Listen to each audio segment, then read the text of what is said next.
కృష్ణాంజనేయులు గారు ఏంటి సునీత గారి అంశంలో భారతీ రెడ్డి గారిని జగన్మోహన్ రెడ్డి గారిని విచారణ చేయాలని చెప్పి మళ్ళీ ఆవిడ కొత్త కేసు పెడుతున్నారట. ఇది సాధ్యమా?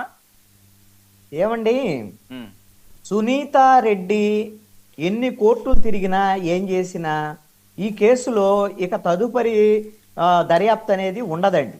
ఎట్టి పరిస్థితుల్లో ఉండదు.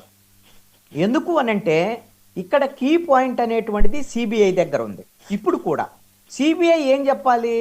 సిబిఐ దర్యాప్తుకు సంబంధించినటువంటి విషయంలో ఇంకా లోతైన దర్యాప్తు అవసరమా లేదా అని కోర్టు అడిగినటువంటి పరిస్థితుల్లో ఇక దర్యాప్తు అవసరం లేదు, దర్యాప్తు ముగిసింది అని సిబిఐ చెప్తున్నటువంటి మాట.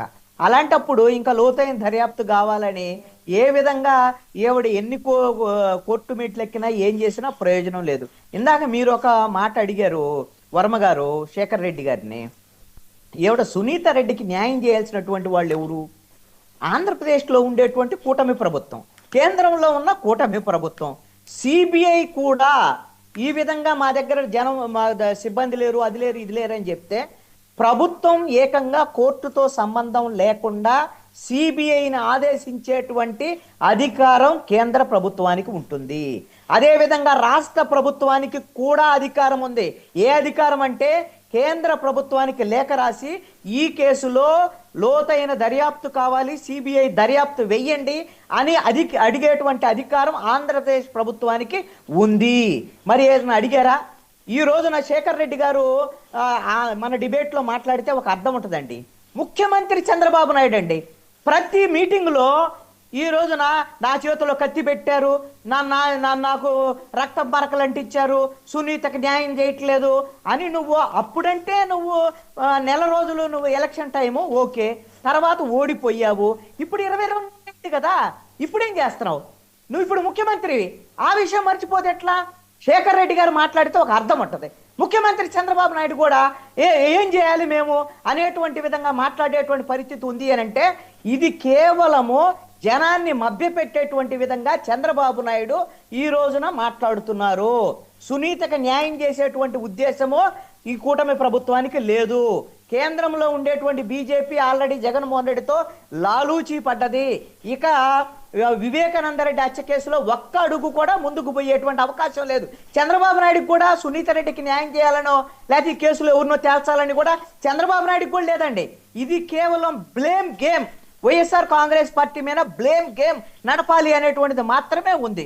వీళ్ళకి భవిష్యత్తులో ఇంకేదన్నా ఉంది అని అంటే జగన్మోహన్ రెడ్డిని లిక్కర్ కేసులో కానీ అవినీతి కేసుల్లో కానీ అరెస్ట్ చేసేటువంటి ప్రయత్నాలు అయితే ఉన్నటువంటి పరిస్థితి ఉంది అనేటువంటి మాత్రం. ఒకటి చెప్తున్నా, మీరు ఎట్లాగన్నా మాట్లాడండి, మేము న్యాయం చేయలేము అనే మాట అనేది మీరు మాట్లాడద్దు. ఎందుకంటే మీరు నేను ఇంకోటి చెప్పనండి, ఆ మాట కన్నా కూడా ఏం చేస్తారండి మీరు? ఇది న్యాయం చేయలేదు కదండి, ఇది దద్దమ్మ ప్రభుత్వం, ఇది దద్దమ్మ ప్రభుత్వం. నేను చెప్తున్నా ఈ కూటమి ప్రభుత్వం చెప్తున్నా 22 నెలలైనా కూడా 22 నెలలైనా కానీ మీరు 5 నెలలు ఎవరికి సంబంధించినటువంటి ఆరోపణలు చేశారో ఒకళ్ళంటే ఒకళ్ళు అరెస్ట్ చేయలేనటువంటి ప్రభుత్వం చెప్తున్నా.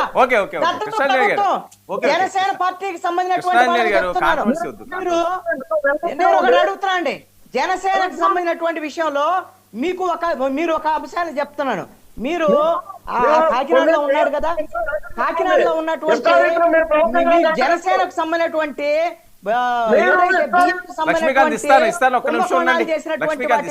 మాట్లాడితే అర్థం కావట్లేదు. ఏమండి మీరు చేతకాని ప్రభుత్వం అంటే ఒక్క నిమిషం మీకు చేతకాని ప్రభుత్వం అంటే కోపం వచ్చింది కదా. మీరు 5 ఏళ్ల పాటు ఎవరి మీదైతే మీరు జగన్మోహన్ రెడ్డి, అదేవిధంగా జగన్మోహన్ రెడ్డి చుట్టూ ఉన్నటువంటి వాళ్ళు, అదేవిధంగా ద్వారంపూడి చంద్రశేఖర్ రెడ్డి, రోజా ఇలాంటి వాళ్ళ మీద లేకపోతే పెద్దిరెడ్డి రామచంద్రారెడ్డి మీద ఆరోపణలు చేశారో ఇప్పుడు కూడా ఆరోపణలు చేసేటువంటి దద్దమ్మ ప్రభుత్వం లాగా ఈ కూటమి ప్రభుత్వం ఉందండి. చేతకాని ప్రభుత్వం కాదు, మీరు దద్దమ్మ ప్రభుత్వం అని చెప్తున్నాను. జగన్మోహన్ రెడ్డి ఒక్క కేసు అంటే ఎందుకు జనానికి ఎన్నాళ్ళు మాయ మాటలు చెప్తారు? మీకు కేంద్రాన్ని దగ్గరికి వెళ్ళి మాట్లాడి మీరు నరేంద్ర మోడీ దగ్గర, అమిత్ షా దగ్గర ఆమోదం తెచ్చుకోలేనటువంటి మీ ఒక్క ప్రభుత్వాన్ని నిమిషం ఏమన్నారు మీరు ఇంకా? లక్ష్మీకాంత్ మీ వాయిస్ రావట్లేదు.